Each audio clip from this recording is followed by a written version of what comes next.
कल ना मुझे एक कॉल आई, तो जिनकी कॉल आई थी मैं उनका नाम ले देता, लेकिन मसला ये है कि वो कुछ ऐसी बातें हैं उनके बारे में ना इस वीडियो के अंदर के अगर मैं उनका नाम लूँगा तो वो मुनासिब नहीं है ना, क्योंकि कुछ उनकी पर्सनल मजबूरियाँ भी थी उसमें ना। तो मैं चाहूँगा कि यार आपको बग़ैर नाम के उनकी स्टोरी बता दूँ कि हुआ क्या, और उन्होंने कॉल पे मुझसे क्या कहा, और वो उनको मैंने क्या जवाब दिया, और आगे फ्यूचर में किस तरह से चलना चाहिए। अच्छा, एक चीज़ मैं ये बता दूं कि हर चीज़ का जो जवाब है ना, यानी कि हर चीज़ का आंसर हर बंदे के लिए अलग होता है।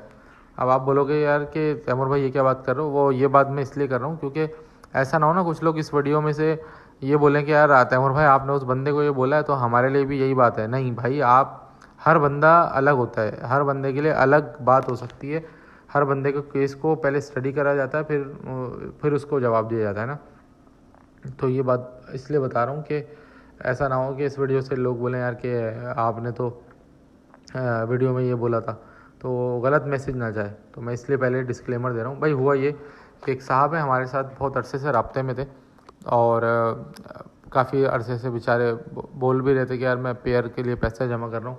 अल्हम्दुलिल्लाह उन्होंने पैसे वगैरह जमा कर भी लिए, और वो करने लगे कि कहने लगे कि यार मुझे ना आप पेयर करके दो। मैंने पैसे जमा कर लिए, मैंने उनको बहरहाल मेरे पास तो पेयर थे नहीं, तो मेरे काफ़ी लॉस भी हो गया सेटअप के अंदर ना। तो काफ़ी पेयर मरा भी गए, और कुछ जो है वो सेल करे मैंने तो वो भी लॉस में ही गए। एनीवे वो एक अलग मसला है। तो बहरहाल मैंने उनको कहीं और से पेयर अरेंज करके दिया, अपने ही जानने वाले के सेटअप से। बहुत अच्छा पेयर था, डबल फैक्टर गोल्डन फेस में वॉलेट को वोल्ट के अंदर। तो वो पेयर मैंने उनको कल भेजा था, परसों भेजा था, तो नहीं शायद कल भेजा था, हाँ। तो बहरहाल तो उस पेयर को देख, ज़ाहिर है जब आपको पता है कि रेम्बो का पेयर किसी भी बंदे को मिलेगा ना तो वो पागल हो जाता है। आपको पता है रेम्बो ऐसा खूबसूरत बर्ड है जिसको देख के ना हर बंदा पागल हो जाता है कि यार ये वाकई में चीज़ है, रखने वाली चीज़ है। वही हुआ उनके साथ भी। उनके बाद वो पेयर पहुंचा, उनकी मुझे कॉल आई कि तैमूर भाई ये मेरे पास जो है ना 5 कॉकटेल के पेयर हैं और बजरी के कोई 10-15 पेयर हैं, तो मैं उन सबको ख़त्म करके रेम्बो डालना चाह रहा हूँ। तो आप मुझे बताओ क्या करना है। मुझे आप 10-15 पेयर करके दो और मैं ये सब ख़त्म कर देता हूँ। मैंने उनको बोला अरे भाई रुको रुको रुको, पहले मेरी बात सुनो। ऐसा नहीं करो, पहले मुझे ये बताओ कि आपके पास जो कॉकटेल के पेयर हैं वो अभी क्या ब्रीड करते हुए हैं क्या है। उन्होंने बोला नहीं, वो ब्रीड कर रहे हैं, फर्स्ट टाइम ब्रीड कर रहे हैं, और अंडे वगैरह दिए हुए और बच्चे निकल रहे हैं या बच्चे निकलने वाले हैं, ऐसी कोई बात हुई, मुझे याद नहीं है। तो मैंने कहा यार देखें, आपने मुझे कॉल की है और मुझसे 10-15 पेयर आपने मांग लिए रेम्बो के, तो मेरे लिए तो ये बहुत अच्छी बात हो गई, तो मेरा तो काम चलेगा है ना। तो कहने लगे हाँ ऐसा ही है।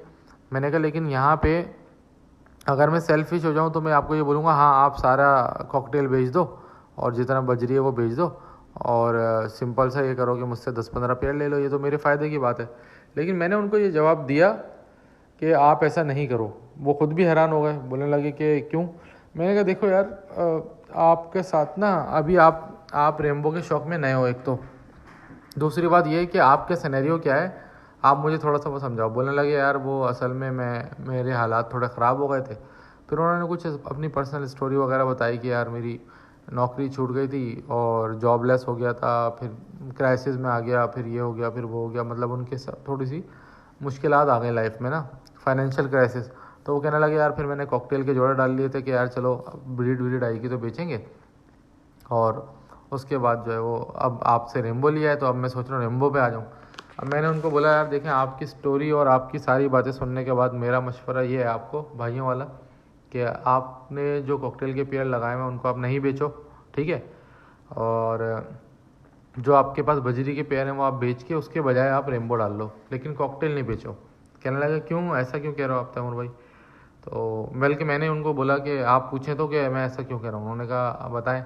तो मैंने उनको ये बोला कि यार मैं आपको इसलिए ऐसा कह रहा हूँ कि भाई रेम्बो के अंदर ना मसला ये है कि 2 वॉयलेट रेम्बो जैसे मैंने आपको भेजे हैं, अगर आप ऐसे रेम्बो लगाओ तो सारा बच्चा वॉयलेट आएगा ही नहीं, सही है। यानी कि इसमें सोना बच्चा भी आएगा, कचरा भी आएगा, सारा सोना भी आ सकता है, सारा कचरा भी आ सकता है। जबकि कॉकटेल में ऐसा नहीं होगा। कॉकटेल में तो आपने क्या रखा हुआ है। मैंने उनसे पूछा आपने क्या रखा है, उन्होंने कहा मिक्स रखे हैं, वैसे मेरे पास इनो भी है। तो मैंने कहा लेट सपोज कि इनो की एग्जाम्पल लेते हैं कि इनो कॉकटेल अगर आपको 5 बच्चे निकाल के दे रहा है, तो आपको पता है कि यार एक बच्चा 5,000 का है, तो 25,000 रुपये का एक क्लच बिक जाएगा मेरा। लेकिन रेम्बो में ऐसा नहीं है। रेम्बो में ऐसा भी हो सकता है कि आपके पास राजा जैसा बच्चा आ जाए, जो मैंने उनको एग्जाम्पल दी कि राजा मेरे पास आया था, मैंने अकेला बर्ड ही इतना महंगा बेचा था, ठीक ठाक महंगा बेचा था कि उससे पूरे क्लच के बच्चों के पैसे निकल गए थे। और कभी कभी उसमें कचरा बच्चे भी आ जाते हैं डाइल्यूट टाइप के, जो कि 500, 1000, 1500, 2000 तक के जाते हैं।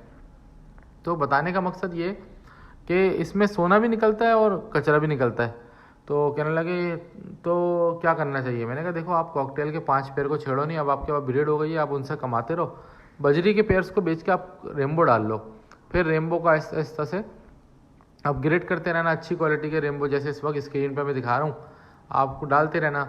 अच्छा, फिर जो आप रेम्बो डालोगे उन्हीं में से आपके पास सोना भी निकलेगा, कचरा भी निकलेगा।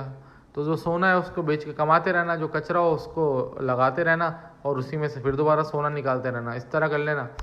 फिर मैंने फर्दर उनको ये गाइड किया कि अगर अब आप देखो ना, ये जो घोड़ा इस वक्त है, ये वैसे तो मुझे पता है कि ये AI जनरेटेड वीडियो है, असली में ऐसा घोड़ा नहीं होता, लेकिन असली में मैंने इससे करीब तरीन घोड़े देखे हुए हैं, तो इसलिए ऐसा घोड़ा एग्जैक्टली ऐसा घोड़ा तो नहीं होता गोल्डन, लेकिन इससे मिलता जुलता घोड़ा होता है, अरबिक घोड़ा होता है। आप लोग सर्च भी कर सकते हो, अरब में मिल जाएगा, सऊदी अरेबिया में या दुबई में इस तरह के घोड़े होते हैं, शेखों के पास होते हैं।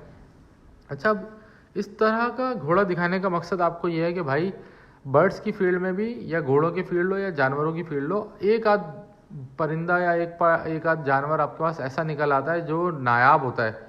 अब ये पता नहीं 14 मिलियन डॉलर्स का ये बिका है।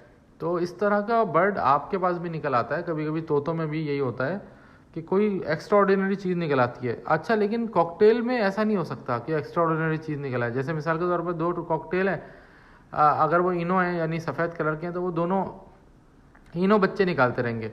ऐसा नहीं होगा कि उसमें से जो है ना कोई मतलब फेलो का बच्चा निकल आया, या वो अगर स्प्लिट हो तो एक अलग बात है, लेकिन वैसे नहीं होगा।